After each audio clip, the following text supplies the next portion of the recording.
আগবঢ়াইছে গুৰুত্বপূৰ্ণ খবৰ। কংগ্ৰেছ ত্যাগ কৰি বিস্ফোৰক ৰেজাউল কৰিম চৰকাৰৰ মোক কংগ্ৰেছে মানসিক অত্যাচাৰ কৰিলে। মোৰ আত্মসন্মান স্বাভিমানত আঘাত হানিছে দেৱব্ৰত শইকীয়াই। মোক অপমান কৰি মুছলমান জাতিক অপমান কৰা হৈছে। দেৱব্ৰত শইকীয়া আৰু প্ৰদ্যুৎ বৰদলৈ কংগ্ৰেছ শেষ কৰি পেলাইছে। বিজেপিৰ এজেণ্ট দেৱব্ৰত শইকীয়া আৰু সংখ্যালঘু ঘৃণা কৰে দেৱব্ৰত শইকীয়াই। প্ৰদ্যুৎ বৰদলৈক বিচাৰ কৰিব সংখ্যালঘু জনতাই। জাতিতকৈ দল বা ব্যক্তি কেতিয়াও ডাঙৰ নহয়। বিধায়ক বা নেতা হোৱা মোৰ মূল লক্ষ্য নহয়। মোৰ ভৱিষ্যতৰ দায়িত্ব মুছলমান ৰাইজে ল'ব। পুনৰ সৰব হৈ পৰিছে আমচুৰ প্ৰাক্তন সভাপতি ৰেজাউল কৰিম চৰকাৰ। আমি পুনৰবাৰ জনাবলৈ চেষ্টা কৰিম। কংগ্ৰেছ ত্যাগ কৰি বিস্ফোৰক ৰেজাউল কৰিম চৰকাৰৰ মোক কংগ্ৰেছে মানসিক অত্যাচাৰ কৰিলে। মোৰ আত্মসন্মান স্বাভিমানত আঘাত হানিছে দেৱব্ৰত শইকীয়াই। মোক অপমান কৰি মুছলমান জাতিক অপমান কৰা হৈছে। দেৱব্ৰত শইকীয়া আৰু প্ৰদ্যুৎ বৰদলৈ কংগ্ৰেছ শেষ কৰি পেলাইছে। বিজেপিৰ এজেণ্ট দেৱব্ৰত শইকীয়া আৰু সংখ্যালঘু ঘৃণা কৰে দেৱব্ৰত শইকীয়াই। প্ৰদ্যুৎ বৰদলৈক বিচাৰ কৰিব সংখ্যালঘু জনতাই। জাতিতকৈ দল বা ব্যক্তি কেতিয়াও ডাঙৰ নহয়। বিধায়ক বা নেতা হোৱা মোৰ মূল লক্ষ্য নহয়। মোৰ ভৱিষ্যতৰ দায়িত্ব মুছলমান ৰাইজে ল'ব। পুনৰ সৰব হৈ পৰিছে আমচুৰ প্ৰাক্তন সভাপতি ৰেজাউল কৰিম চৰকাৰ। মই মোৰ লাইনটো উদ্ধ কৰিছিলোঁ যে মোৰ কথাখিনি যদি আপোনালোকে মোৰ উদ্দেশ্য এইটো হয়, মোৰ উদ্দেশ্য ভাল আৰু মোৰ কথাখিনি আছিল এইটো। গতিকে তেনেকুৱা ক্ষেত্ৰত আপোনালোকে যদি তথাপিতো মনত দুখ পাইছে, মই সমগ্ৰ অসমবাসী ৰাইজৰ ওচৰত দুখ প্ৰকাশ কৰিছোঁ। মই লাইনটো উদ্ধ কৰিছোঁ, মই ক্ষমা বিচাৰিছোঁ। এইখিনিলৈকে শেষ। গোটেই কথা বতৰাবিলাক চলি থাকিলে তাৰপিছতো বিভিন্ন ধৰণৰ প্ৰতিক্ৰিয়া হ'ল।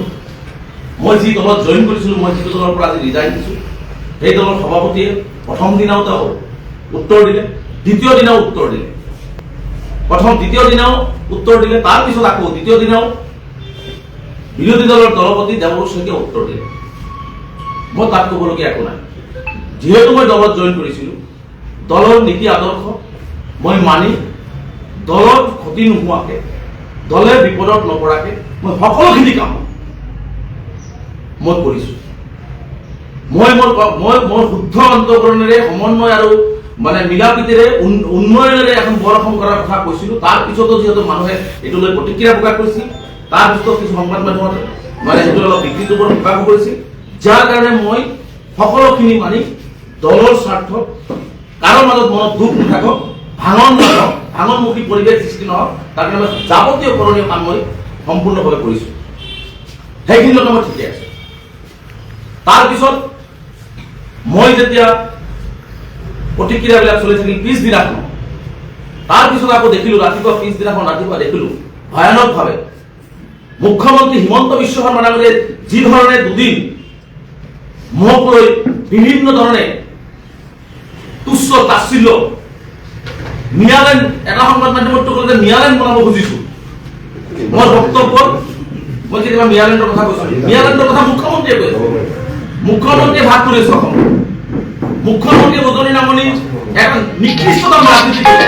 আমি বিচাৰি আছোঁ ভাগ কৰে, জিলা ৱাইজ ভাগ কৰে। সেই মনোবৃত্তিৰে মুখ্যমন্ত্ৰীয়ে কামবিলাক কৰিছিল আৰু সেই কথাবিলাক মই একেলগে এটা অসম কৰিবৰ কাৰণে আহ্বান জনাইছিলোঁ।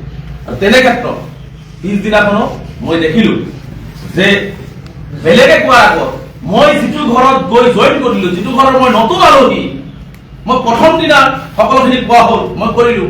পাৰ্টীৰ সভাপতিয়ে প্ৰথম আৰু দ্বিতীয়টো ষ্টেটমেণ্ট দিলে, মই সকলো মানিলোঁ। বিৰোধী দলৰ দলপতিয়ে মোৰ বিষয়ে কিবা কিবি ক'ল, তথাপি মই মানি ল'লোঁ। তৃতীয় দিনা মানুহৰ এটা সহ্যৰ সীমা থাকে। মই উপযাচি যোৱা নাছিলোঁ, মোক নিমন্ত্ৰণ কৰি লৈ যোৱা হৈছে। আৰু মই সেই নিমন্ত্ৰণ এইকাৰণে ৰক্ষা কৰিছোঁ যে মই ধৰ্ম নিৰপেক্ষ এটি দলত বিশ্বাস কৰোঁ আৰু আমি ধৰ্ম নিৰপেক্ষভাৱে অসমখন আগুৱাই লৈ যাব লাগিব। বিৰোধী দলৰ দলপতিয়ে তেওঁ পত্ৰ লিখিলে, কাৰণ আপোনালোকে জানে যে তেওঁ বিৰোধী দলৰ দলপতিৰ কোনো কাম নাই। তেওঁ এটাই কাম, তেওঁ বিধায়ক হোৱাৰ পিছৰ পৰা আপোনালোকে চাব ইতিমধ্যে বোধহয় কংগ্ৰেছ দলক আৰু হাইকমাণ্ডক 10,000 মান পত্ৰই লিখিছে, তাৰ বেলেগ কাম নাই। তেওঁ পত্ৰই লিখে, এটা পত্ৰ লিখা বিধায়ক।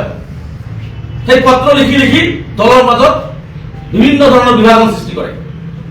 সেই বিৰোধী দলৰ দলপতিগৰাকীয়ে মুখ্যমন্ত্ৰীয়ে যি ধৰণে মোক আক্ৰমণ কৰি আছিলে, মুখ্যমন্ত্ৰীয়ে মোক যি ধৰণে কথা বতৰাবিলাক কৈ আছিলে, বিজেপি দলে মোক যেনেদৰে কথা বতৰাবিলাক তেওঁৰ মন্ত্ৰীবিলাক কথা বতৰা কৈ আছিলে, সকলোখিনি আগদিনাখন শেষ হৈ যোৱাৰ পিছত মুখ্যমন্ত্ৰীৰ ভাষ্যৰ দৰে একেই ৰূপত আকৌ দেৱৰ শইকীয়া ডাঙৰীয়ে ভাষ্য প্ৰদান কৰিলে আৰু তেতিয়া মই মোৰ বিবেকক মই প্ৰশ্ন কৰিলোঁ যে যিটো ঘৰত মই আলহী নকৰোঁ, যিটো ঘৰৰ অলপ কথা বতৰা সকলোখিনি বিতৰ্ক হ'ল আৰু সকলোখিনি মই মানি লৈ সকলোখিনি কৰিলোঁ, তাৰ পিছতো সেইটো ঘৰৰ সভাপতিৰ পিছতেই বিৰোধী দলৰ দলপতি তেখেতে প্ৰথম দিনাখন যি কল গ'ল, দ্বিতীয় দিনাও তেওঁ আচলতে কাৰ চুতুলিবোৰ মতে তেওঁ মোক আক্ৰমণ কৰিলে।